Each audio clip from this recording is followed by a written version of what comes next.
Hey everyone. Today we're tackling a question. How do you turn your TV into a truly smart TV?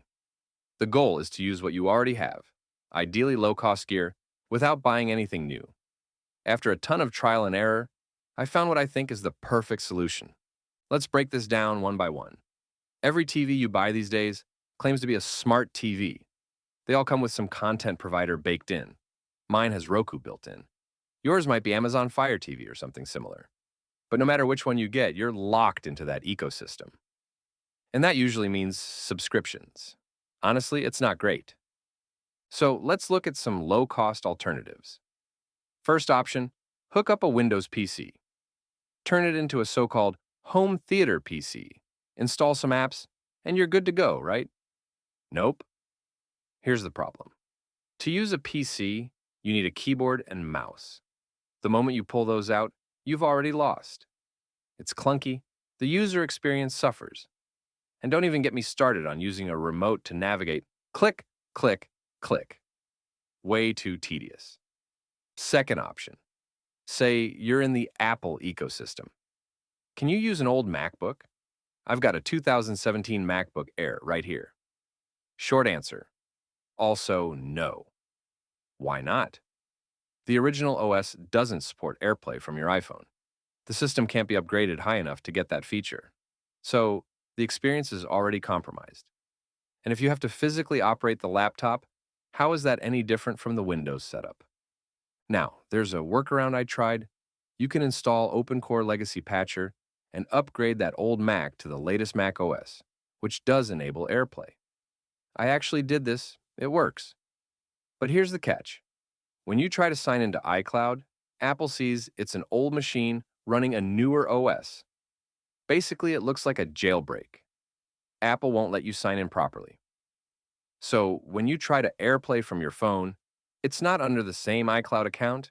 You can still cast, but the receiving end has to manually accept every time. That's a bad experience. Not smooth at all. So, option 2 is out. Third option. What about using a big iPad for screen mirroring? You'd need a USB-C to HDMI adapter or dock. Does that work? I tried it, it's not terrible, but the experience isn't great either. The main issue is that it's just mirroring. Whatever's on your iPad shows up on the TV at the iPad's resolution. And we all know iPads don't have a 16:9 aspect ratio. So when you're watching something, you get black bars on both sides. Not ideal. So here's what I landed on. I grabbed an old iPhone. This one still has a Lightning port, but that's fine because I have a Lightning to HDMI adapter. If you don't have one, you can pick one up. Just make sure you get the genuine Apple one. It's not that expensive. See? The official Lightning adapter is pretty affordable. Why does it have to be genuine? Because only Apple's adapter has the chip that supports the AirPlay protocol. With that protocol, no matter what resolution your iPhone is, the output automatically adapts to your TV's resolution. The picture fills the entire screen. Super smooth. Zero setup needed. This is the perfect solution. Plus, input is incredibly flexible. On your iPhone, whether you're using voice input or typing, it's fast. And your content ecosystem is way richer than any built-in provider. On your iPhone or iPad, you can install whatever you want. Netflix, Amazon Prime, you name it. Watch whatever you want. So, yeah, I think this is the best approach. The only real competitor here is the Apple TV.